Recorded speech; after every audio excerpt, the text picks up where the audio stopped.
Here's a retro project. Can you remember when analog TVs were out of tune? You'd see the leftover radiation from the Big Bang. Well, let's see if we can code this in Java.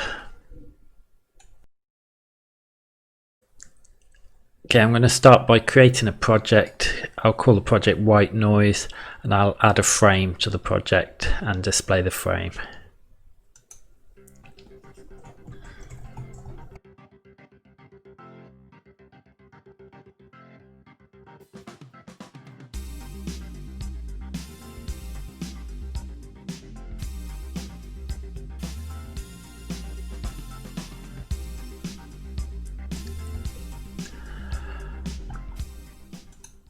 Okay, so it's quite a simple frame at the moment. So in the main method I'm constructing the white noise class, which is a type of frame. In its constructor it's setting the size and location. The X value is high because we're actually looking at a second monitor here. Setting it visible and adding a white noise panel. That white noise panel is a standard swing panel, and in the paint method I'm just drawing a rectangle, and then to the frame I'm adding a window listener when the window's closed to shut down the system. So hopefully we should now see a frame with a panel and a black rectangle in it. Cannot find, let me just make sure I'm running that correctly.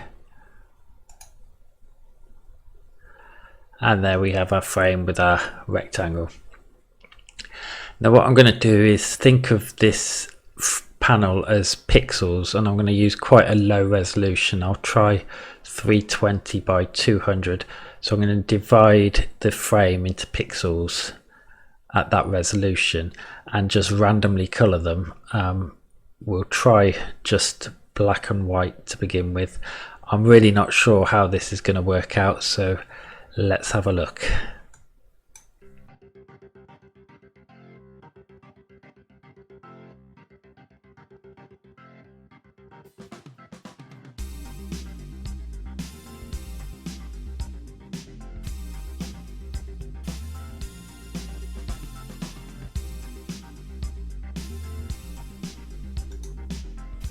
Okay, so in the paint method of the panel, I'm going to loop through X resolution and Y resolution. So X resolution is 320.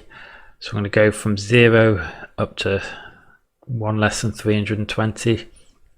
And within that, I'm going to loop through the Y resolution. And then randomly, I'm going to generate a random number between 0 and 1. If it's greater than 0.5, I'm going to set the color to black. If it's less than 0.5, I'll set the color to white. And then I'm going to draw a rectangle at the screen width divided by the X resolution. And then, so that will get us the width of 1 pixel. I'm going to multiply that by X in our loop. So that's really going to find the coordinate of the X pixel at a resolution of 320 pixels across. Exactly the same for Y, and this, we want rectangles. I think we'll need to change this to fill rect, but we're going to just draw a rectangle, and the width of it will be the width divided by the X resolution, and the height will be the height divided by the Y resolution. So let's have a look at how this looks. It may be really good already, or it may be terrible. Let's see. Right, okay, it doesn't look bad, but it's not repainting and it's the wrong size. It's repainting when I move the panel because it needs a repaint to redraw itself when it's resized. So let's make a repaint thread first, and then let's sort out the size.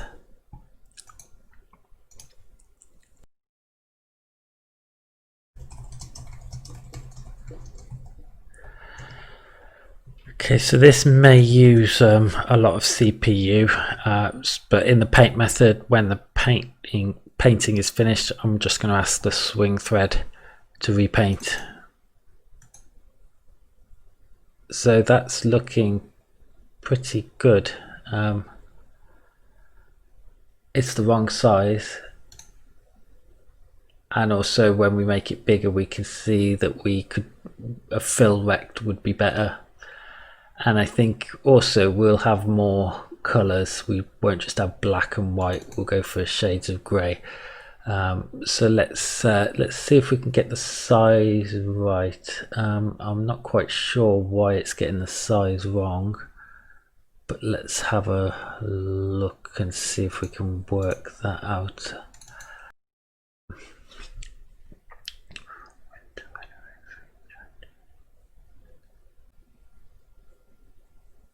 Okay, I know what the problem is. I'm casting it to an int at the wrong time.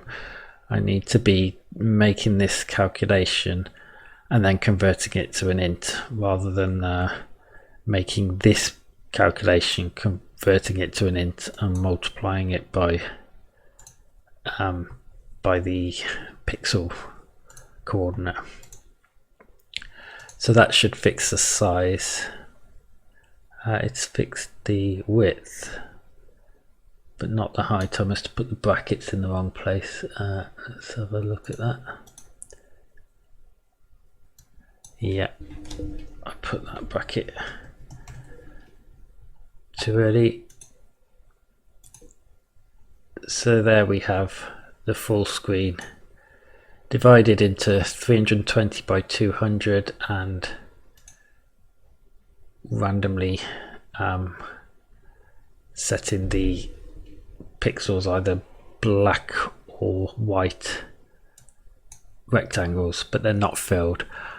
So let's see if we fill them, how it looks. I think I just need to change draw rect to fill rect.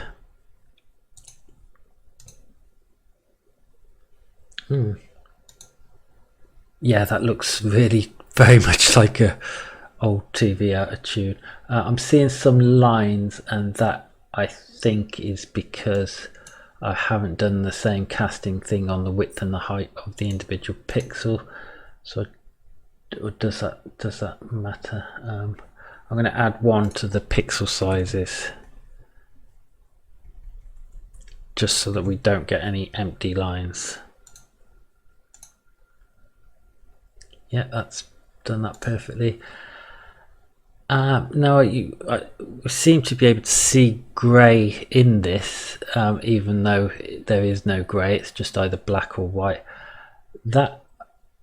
It surprised me how easy that was. That's looking quite good, but let's now see if we try all different shades of grey. So let's make the random number, instead of being either black or white, will generate a value between 0 and 255. We'll set the color to be grey based on equal value of red, green and blue from 0 to 255. So let's try that.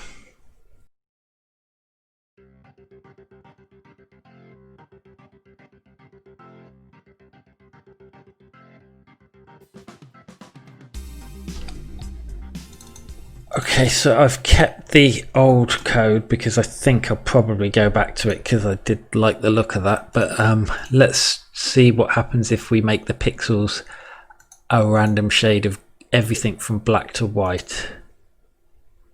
Oh, that looks good as well. Actually, I think that that's better, and I think that that is more like what actually used to happen on retro TVs. I'm just going to try a bit of a crazy idea next. I'm going to try randomizing the red, green and blue separately, so we get a completely random pixel color. I'm pretty sure I'm not going to keep that, because what we've got now is pretty good, I think. I might try some side-by-side comparisons to see. Let's try that now actually. So that is the grey colour. I'm going to run up again, going back to our old way, and let's see which one looks the best. I can't decide, but I suppose the one on the left is doing slightly less processing. It's more efficient because it's just generating one random number. Oh, they're both just generating one random number, but well, I think the one on the left does slightly less processing, so we'll go with that, I guess. But let's just try this complete color randomness.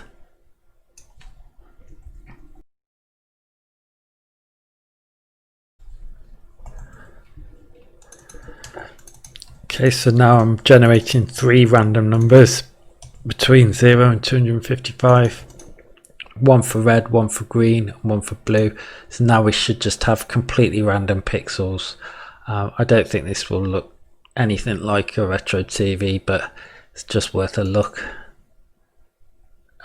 Actually, you still get that retro TV effect.